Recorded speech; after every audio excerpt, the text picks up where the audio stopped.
You are alive, right now, in this moment, and you have absolutely no idea why. You never questioned it, nobody told you to, and the universe preferred it that way. So, where is everyone? Only 0.1% of the habitable planets in the Milky Way developed intelligent life, an absurdly conservative number. There would still be 1 million civilizations in this galaxy. 1 million, and the galaxy has 13 billion years of history. Enough time for any one of them to colonize every single corner of it in 300 million years, using technology we almost have today. But there is nothing. No signal, no megastructure, no message, only silence. In 65 years of radio telescopes scanning the sky, we heard only one heartbeat, the wow signal. A signal 30 times louder than the background noise lasted for 72 seconds. In 1977, it was perfect. It was exactly what we were looking for. Then, it vanished. It spoke once, and then it stopped. That is the sum total of humanity's detection of the universe outside ourselves. 1/72 maybe. And here lies the problem. This silence isn't a comfortable absence. This silence is data. And this data, when you truly stop to understand what it means, is the most terrifying thing science has ever collected. This has a name. In 1950, a physicist named Enrico Fermi was having lunch with colleagues at Los Alamos. They were talking about extraterrestrials, probabilities, and the vastness of the cosmos. And in the middle of lunch, Fermi paused and asked a question that seems simple, almost naive. Where is everybody? 70 years later, we still have no answer, but the theories we do have are far worse than the silence. Los Alamos, New Mexico. Summer of 1950. 4 of the most brilliant physicists in the world are sitting at a cafeteria table.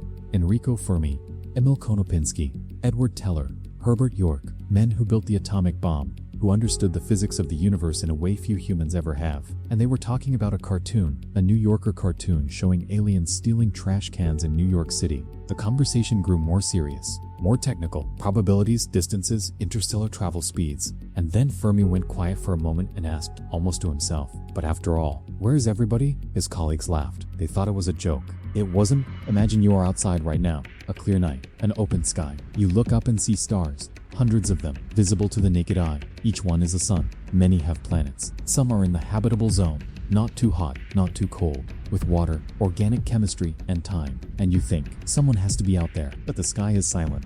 And the more you look, the heavier that silence becomes. Before we talk about what this silence might mean, I need to show you why it's so impossible to ignore. It's easy to hear, we haven't found aliens, and think, fine, the universe is vast. But the numbers don't give you that way out. The Milky Way has between 200 and 400 billion stars. About 20 billion of them are similar to our sun. Of those, a huge fraction have rocky planets in the habitable zone. The galaxy is 13 billion years old. Earth is 4 billion. This means habitable planets existed for billions of years before we did. Billions of years of a head start. Time enough for a civilization to emerge, evolve, invent technology, and colonize every single star in the galaxy. Using generation ships, without even needing the speed of light, it would take less than 300 million years. That's 2% of the galaxy's age, a blink of an eye. In 1964, Soviet astrophysicist Nikolai Kardashev proposed a scale, a way to measure a civilization's advancement by its energy consumption. Type 1 masters all the energy of its planet. Type 2 masters all the energy of its star. Type 3 masters all the energy of its galaxy. We today are at 0.73. We haven't even reached Type 1. A Type 3 civilization would be to us what a god is to a bacterium. And there is no evidence of any Type 3 civilization in any galaxy. Not Type 2, not even Type 1. To understand why, imagine an ant crawling across a fiber optic cable. Millions of human conversations are passing through it at the speed of light. The ant will never know. It doesn't have the equipment to perceive the message. Maybe we are the ant. Maybe the signals are everywhere, and our entire conceptual framework of what a message looks like is simply too primitive to see them yet. This is where most people stop and think, well, maybe we are special. Maybe life is rare. Maybe Earth is unique. That is comforting. It is also likely wrong. The universe is 13.8 billion years old. If life depends on conditions like Earth's and has 2 trillion galaxies, there are countless planets with those same conditions. To assume it only happened here is the kind of arrogance that history always punishes.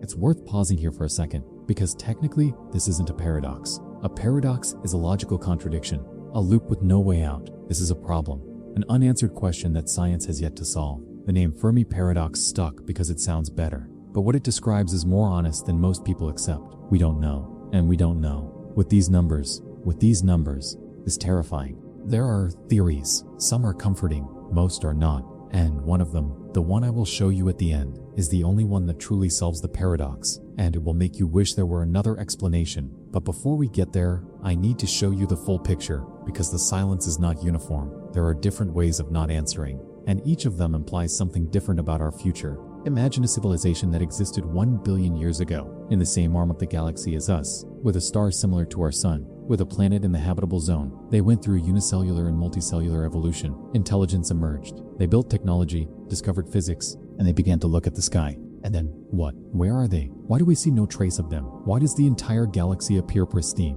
In 1998, economist Robin Hanson published a paper. The argument was simple and devastating. If advanced civilizations should exist, but they don't, then something is stopping them. An obstacle, a barrier, something that almost all intelligent life fails to cross. Hanson called it the Great Filter. And the question that keeps you awake at night is this: is the filter behind us, or is it still ahead of us? Personally, and this is my own take, not scientific consensus, I think the second option is the most likely.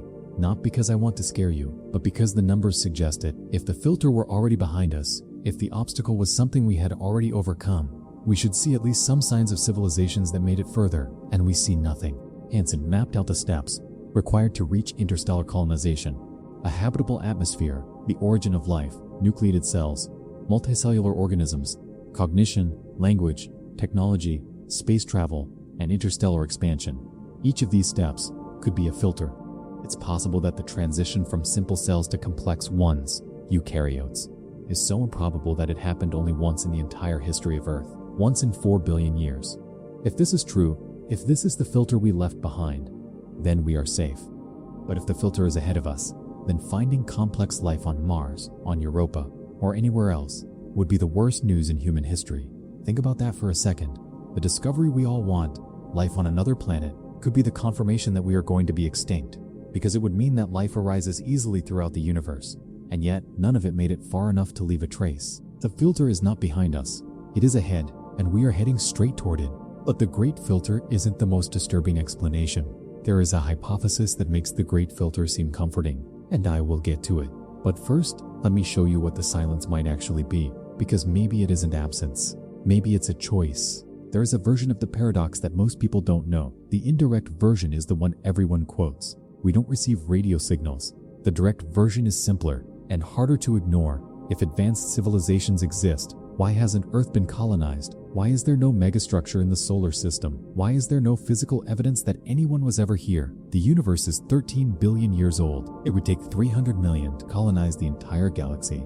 The question isn't, where are the signals? The question is, why is the Earth still ours? One of the most disturbing hypotheses has a beautiful name: the dark forest hypothesis. The idea is this: the universe is not an empty space waiting to be explored. It is a forest. Dark, silent, dangerous. And every civilization in this forest has learned the same lesson: do not make noise, because any civilization that hears your signal can destroy you before you destroy them. And this logic makes evolutionary sense. Resources are finite. Space, paradoxically, is not infinite inaccessible resources. A Type 3 civilization that finds a Type 1 emerging has every instrumental reason to eliminate the threat before it grows, not out of malice, but for survival. The same logic that makes humans destroy ecosystems, but out of interest, not out of hate. Stephen Hawking warned us about this. Broadcasting our existence might be a catastrophic mistake. An advanced civilization might view us the way we view bacteria, not with malice, just with indifference. You don't hate the ants you step on when you clear a forest to build a highway. You just need the space. If the dark forest is real, then our century of radio transmissions might have been the worst mistake in human history. But wait, because I haven't even reached the most disturbing hypothesis yet. And this one will make the dark forest look optimistic. What if we are the first? What if intelligent life is so rare that we are, in fact, the first civilization in the Milky Way to reach this point? It sounds comforting, almost special, until you realize what that means. All those billions of years of silence weren't the silence of others. It was the universe waiting for us. And if we are the first, then what comes after us depends entirely on what we do now. There is no one older to guide us, no advanced civilization watching over us. We are the oldest flame in the galaxy, and we've been playing with nuclear fuel since 1945. But there is a newer hypothesis, a more current one that emerged because we ourselves are about to create it, and it changes everything about how we read the silence. Artificial General Intelligence, AGI. The hypothesis is this: biological civilizations are not the final product of intelligent evolution. They are the springboard, a transitional phase. What comes after does not die, does not sleep, does not need oxygen, and can cross stars in ships that take 1,000 years. No problem. If this is true, the universe might be full of intelligence, but not biological. And perhaps it simply doesn't care to answer us. But think about what that really means. If we are the springboard, what stops AGI from seeing us exactly as we see natural resources? Not with hate, with indifference. In the same way we clear forests, not because we need the space. The silence of the universe might not be empty. It might be the sound of a universe that has already been used. And we are building the very thing that will replace us. And now we reach the answer. The only answer that truly resolves the Fermi Paradox. The only one that doesn't depend on optimistic assumptions or hope. The weak Anthropic Principle. The idea is simple. We necessarily exist in a galaxy that hasn't been destroyed, because if it had been, we wouldn't be here to ask the question. It sounds comforting. It isn't. It means the silence can be explained entirely by survival bias. There could be a universe full of colonized, destroyed galaxies consumed by AGIs, and we would necessarily be the exception in the one galaxy where it hasn't happened yet. Not because we are special, but because if it had already happened, there would be no one here to notice. So everything is fine. The paradox is resolved. The silence is explainable. We can sleep in peace. Except, this solution is the coldest answer science can offer. You exist because you haven't been killed yet. The silence isn't peace. The silence is the sound of everything that didn't survive, and we hear the silence because we are still here to hear it. Fermi asked his question in 1950 at a cafeteria table with a coffee in hand. None of them imagined the answers we would have today would be more disturbing than the silence itself. Maybe we are the first. Maybe we are the last. Maybe others learned to never be heard. All these answers have one thing in common. Our consciousness might be the rarest thing in the cosmos, and we are using it to kill ourselves slowly. With wars, with climate, with indifference. Maybe the great filter isn't external. Maybe it's us. If this video planted something in your head that you can't shake, it's because it should. There is no comforting version of the Fermi Paradox. Next time I'll show you something worse. The cosmic filter, not evolutionary, physical, but that the silence is waiting, and so are we. See you in the void is for next time.